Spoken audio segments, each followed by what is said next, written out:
everyone. This is Cindy at SEE Source Energy Epiphanies. And this is my first video podcast that is correlated with the upcoming talk radio show, Twilight Epiphanies Talk Radio, that's going to be on Feminine Frequency Radio Network this upcoming Thursday, the premiere show. Have you got your PIP on? 7 to 8:30 p.m. Central Standard Time on Feminine Frequency Radio Network. So today I'd like to introduce the SEE technique. What does that mean? SEE stands for Source Energy Epiphanies, and the rest of it is the SEE Technique EFT Plus. So the SEE technique is simply a combination of, when I'm working with a client, the best of my skills are Reiki energy work, and in fact any kind of energy work, dream analysis, numerology, and emotional freedom technique. So in time, as I acquired an additional skill in an area and continued to work with clients, someone would come in for an emotional freedom technique, and in sitting across from them and working with them, I realized that I was immediately in a Reiki energy state where I was tuned into their energy field and able to feel what they were experiencing in the way of a drop of fear, if they made a statement and they perhaps wasn't acknowledging it on their face that they were fearful when they made this statement, I would feel it in their energy field. Or they would make a statement and their throat chakra was tight, or I was feeling a sensation in their heart chakra. So basically what was happening was I realized throughout sessions that, one, I can't cut Reiki out. It's simply going to always be happening. I'm always going to be in an energetic state once someone invites me into their energy field of receiving through my receptions, my proprioceptive awarenesses of these subtle energies, what was happening with them. And the beautiful part of that is what it afforded me to be able to do. I was able to start connecting people to their energy sensations and retuning them back into feelings that they were having. So when we would do a tapping session and or simply even in the talk session part where I'm beginning to field questions from them from what they're here for and what their conflict is, etc., going into their childhood and so on, when they were offered a different perspective on the situation that they're working through, and suddenly, even from simply offering them a different angle of perception, I would feel a whoosh, happening within them. And when I can say to them right away, okay, I just felt when we made that statement, can you confirm for me that this is true, that I felt a rush in your lower chakra level here, in your lower areas, and they would confirm, yes, I felt that. So now something that would have eluded them, that they wouldn't have noticed, that by themselves changing a perception angle, a point of view on something that is giving them a challenging time, whether it's current or from the past, then they had a frequency experience of being cleared from something in their energy field.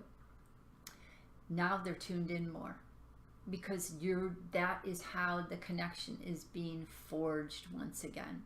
So that is part of emotional freedom technique here. And have you got your PIP on? The name of the first show means pure energy perception, referring to pure inner energy perception. So we are working on purifying, on refining, on increasing, on retuning in this awareness level of what's happening inside us, okay?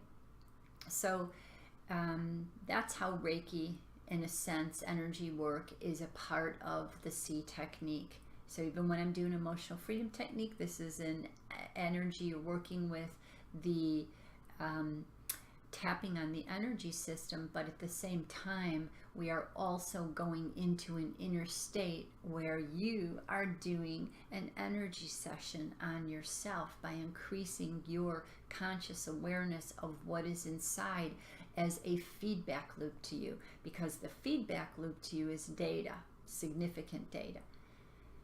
People come in and they have a lot on their plate, and for me, that's okay, great. The more you bring in here, the more data we have. This is data. Everything is data.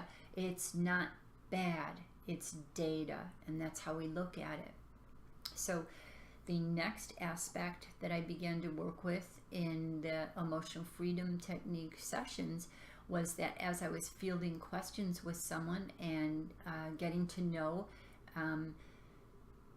any situation that someone is in has a childhood correlation and generally has a reference to what we might call a past life situation. And my current feelings about stating something about past life is that it's all happening at the same time. So it's not really in the past, it's just something that's in a time loop that is repeating itself, and you are energetically still connected to it somehow. So in this respect, I started to ask someone, can I have your birth date? Do you mind if I look up what your numerology information is? And what that would do for me is, if I was starting to formulate an idea about an energy frequency story, okay, because our story that we're involved in here, circumstances, are energy frequency codes. They're energies that we're working with. They're frequencies that we're working with. And frequencies have characteristics. So these frequency energy stories are also within someone's numerology chart. The numbers on paper represent frequencies. The combination of frequencies in a person are what describe the energy story that someone has embedded themselves in, become entangled in, has reason to be in, has passion or desire or confusion to be in. So after asking for the numerology then and looking for that, I began to work each time with numerology to enhance and bring more clarity to anything also intuitively that I was receiving, to determine whether or not I was receiving on a clear level. So numerology again became a component of the SEE technique, and something I want to talk about as to how I work with numerology.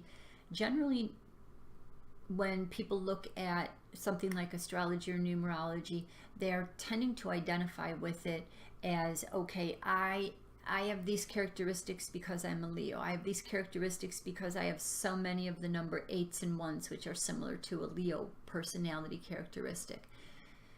And the truth of the matter is, you're not that way because of the frequencies. The frequencies are there because in another space and time, you've chosen to identify with these energy frequency codes. You have a reason, an energy storyline that is interlaced with these frequencies, that is within these frequencies. You are creating a story with these frequencies. You are writing a story with these frequencies. The difficult thing that has happened is that we are not always consciously aware of how we got here, that we are the author and director of our story, that we have free will to be the author and director. The misunderstanding is that once we are in potential spaces where past events and trauma wounding has not been properly dismantled, healed, regarded in a more optimal perspective than meaning you are working at removing the misunderstandings, the misconceptions, the limiting beliefs, the untruths that are all part of old memories. Once you remove that, you have an opportunity to move ahead. So we are looking at, when I look at someone's energy story on paper, I am looking at the energy story on paper and observing it for what is someone's reason for having this energy story. Is this energy story serving you well? And by that I mean, there are many times when I'm reading an energy story on paper where I can see that someone has set circumstances up, in a sense, against themselves.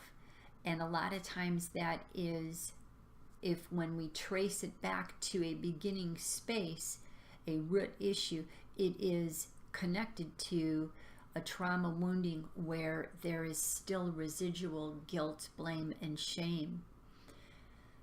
And because a lot of times when I'm working with people, as I was saying earlier, the event that they are working with right now has an energy story from childhood. And in a person's conscious mind, they're saying, well, I already, as an adult, have looked at that. I've forgiven the person. I feel completely fine about it. But if you are still experiencing the energy story of that event that took place in other circumstantial areas of your life, just written a little bit differently, but the underlying energy story is the same, then you still have a part of you that is unresolved, that is unfinished, that is somehow a disruptive energy code there.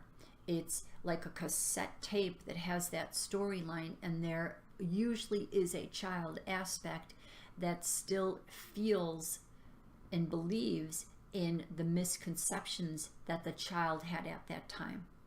So when I look at that, a lot of the work that happens in EFT then is to go back into reaching that inner child space, talking with the inner child, doing also a soul retrieval here in this space, by you, the adult, merging with the child again in the adult understanding that you can bring to the child that the child did not experience at the time of the trauma. And that is what closes out these energy stories where our reasoning has been infected. So in a sense, because we are being inundated and have been in more of a programming here that says it's binary, it's black or white, it's left or right, it's good or bad, it's duality, there are other options. So we are seeking to go to an inner space within ourselves where a new aha moment, an epiphany of a new perspective pops into our head. While you're in this session, you suddenly have this space where you realize it was not my fault. It really wasn't my fault, etc. So this aha moment is completing that energy cycle to come to a place of closure. So that's why the number 9 comes up and swings around and closes back on itself. It's a time of closure. So you've moved the space up into the 9 is up in here. You've moved it from a lower place up into a higher place, and you've completed a cycle. You've finished some business that you didn't realize you were not finished with. And we utilized the reflections in the numerology chart. We utilized the reflections of the energy story that you brought to me. Okay, so then next we have dream analysis. So dream analysis gives us a very intricate look at what is in the subconscious that is being projected outward.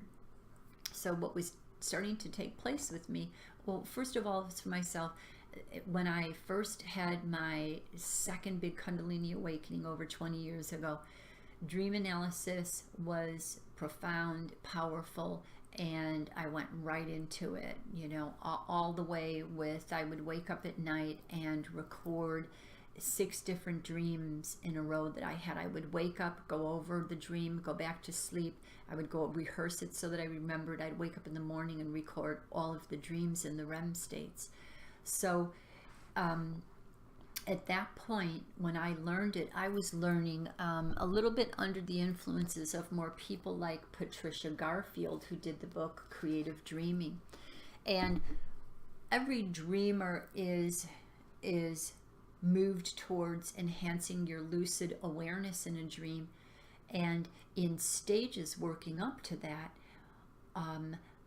you can work creatively with the dream plane in very profound states. And I term this under dream analysis, but what I also mean by that is you becoming a lucid dreamer who is able to incubate dreams to where you are more consciously aware of the dream, even enough to retrieve the information and keep it with you and bring it back. So at the time then, in working with clients, I began to realize that they would walk in and say, I had this dream last night. It was kind of unusual and it's really strong in my memory. That dream was more information being brought to us that helped that person to identify with the inner energies inside them that were what was giving them a conflict issue somewhere that they needed to resolve, in their lives. Additionally, if someone wasn't as connected or having a very big need of information coming, I would receive a dream in the morning, wake up, and I'd already been used to this happening for me because it's the type of dreamer that I am. I was dreaming in someone else's dream, and it was giving me references, even though it was in my symbols, so that I could understand it and convey it to them. It was about something that they were working on. And in many cases, it was very significant. I've woken up in the morning and had a dream and thought, okay, this doesn't seem like it pertains to me. I don't have that kind of an issue going on or that kind of an issue going on, in a sense. So I knew it had something to do with someone else. And sure enough, I would receive a text, and there within the text, I text back the person and said, hey, by the way, since you had just texted, you obviously were thinking of me helping you because I already received a dream about that. And I was able to give them the information. So the dream plane has multiple different ways of working with it that are so incredibly wonderful. I have worked very serious in the dream plane. I had a woman who was murdered come to me in the dream plane through a connection of another person who asked me about looking into the murder. And she started to come to me. First of all, I was aware that she was around from the sensations, and then I began to dream about the murder itself taking place. So I was able to give the state police some very significant information, which in hindsight and looking up everything afterwards was 90% accurate. Have to stop here. Okay, hello. I had to take that phone call. And in the meantime, I did check the volume, and I did have the volume a little bit low for recording, so I have improved that. And I'm going to continue on then about dream analysis. So the point of bringing up working with a case as such that I did was that I was able to incubate dreams and bring back information through asking to go to a certain place while I was dreaming to retrieve certain information. So in a sense, this was lucid dreaming. I was creating where I would go. I was what we call incubating a dream. And I was able to come back with a very significant psychological profile of the person who committed the crime, and a lot of other very important details that, whether they were helpful or not, is not something that I followed up on. But again, in looking at it after the event, and after he was indicted for the crime and sentenced for it, all of this information had come up. So we are able to work with the dream plane in a big variety of different methods, and from communicating with animals to communicating with children who aren't able to convey a message to us. They may be keeping it to themselves. It's extremely helpful in family situations. I appreciate how Patricia Garfield took what the Sonoy Indians were doing as a tribe, and they would have dream analysis discussions every morning before they began their day, as they discussed their day over their first meal, because they would deal with a problem in the dream plane before it had to manifest into someone's personal life and into the community. And that's how I started working with that space. It's exceptionally beautiful, and that's a lot of what we're also going to be talking about. And the space, then, what you can do is what we call integrate the dream information. So if there is a dream sequence that you dream and it's not a happy outcome, well, we work with that in emotional freedom technique. We work those symbols into the language that we're using, because it's giving you an exact energy representation. That's your frame of reference in your inner projector. Your mental frame of reference is there to work with that symbol, and we integrate it in what's called recapitulation towards a more positive outcome, and there are different ways to do that. And then last here, I want to summarize up with the show upcoming is going to be primarily a discussion about emotional freedom technique, and I am going to be leading guided healing sessions of emotional freedom technique during the show. So we will prep for that. I'll bring us in a little bit deeper and then prep for that and have us prepared to go into a deeper state. So if you here are able to learn what I'm going to show you is the tapping protocol, then when you're working with it, when I'm working with you, you don't have to be in a left brain linear space of trying to remember what the next tapping point is, because that kind of takes away from you to be in a receptive state where you're really inside yourself recording anything that you're feeling, noting it. So also, you do not have to memorize it. I'm going to guide people to just using a very simple 1 or 2 points to tap on if that's what they would like to do. So it's really not necessary that you have it absolutely memorized, but here it is for you to look at and understand. So I begin with hands over the heart, and we do a setup phrase here, which we will talk about during the show, and we state that 3 times. And then the tapping that you do is generally done with your dominant hand, and you can do that with a clump of fingers. You could do it with a flat hand in some of the points if you wanted to, with your pointer finger, your middle finger, or your pointer and middle finger together. And generally you tap 5 to 7 times, light to moderate tapping. You are stimulating the parasympathetic nervous system. So what I'll continue to talk about more in the show is how you are reassociating a traumatic point that you were in fight or flight, and now you're going to be going back and reconnecting these memories with a calming effect of the parasympathetic nervous system, bringing us back into homeostasis. So you are rewiring, you are reconfiguring, you're working with your neural connections and the memory associations that have all been stored in the limbic system, in the amygdala, the hippocampus, and so on. So this is a physiology that's also taking place here. So the first point is on the crown of the head. The next point is on the third eye. And then where the eyebrow begins, it doesn't matter which side, or if you are tapping on both sides, it doesn't matter as we go on here. That is your choice. There is no right or wrong. Side of the eye on the bone, under the eye, directly under the pupil on the bone, in the middle between the nose and the upper lip. The chin point is in the middle of the chin.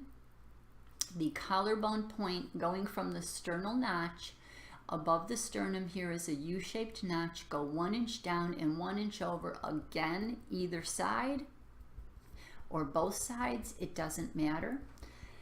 And then if you are right-handed, you will be tapping on your left hand. You are going to tap on the nail corner, the lower nail corner bed of each finger on the right side. If you are tapping left-handed to right, you are doing that on the left lower nail corner bed of each finger. And then we end with the karate chop point here. And that is one whole sequence all the way through, back to hands over the heart here. So also to note, there is no right or wrong protocol for tapping. A lot of times clients come, people to work with me, and they have seen so many different tapping protocols and they worry that they're doing the wrong one. It's not possible to do the wrong one. You are stimulating the meridian endpoints. We'll talk about how Gary Craig decided to not have to do applied kinesiology to determine which meridian this trauma wounding is recorded and stored in, this disruption in the energy system. He just tapped on all the meridian points. And as time went on and people became specialists in different areas, they changed the protocol slightly for themselves. So don't worry about that. If you like this one, continue with this one. If you saw a different one, you've been doing a different one, do a different one. It doesn't make any difference. So I'm going to end here and invite you again to join me on this coming Thursday evening, 7 to 8:30 p.m. Central Standard Time on Feminine Frequency Radio Network. Also, if you get the opportunity, I'd like to invite you to visit Stephanie and Oksana's page on Facebook, which is the Feminine Frequency Radio Network, and take a look around, like and share. There are a wonderful group of ladies that they have brought together who are doing incredible radio shows. I'm very happy to have been invited and joining this group of dynamics here. So thank you for sharing, liking, and if you have any questions here or would like to participate with me in the work I do, my website is theseetechnique.com, and or I can be reached through that, or theseetechnique@gmail.com. So goodbye, thank you, health, happiness, and abundance to you. Bye-bye.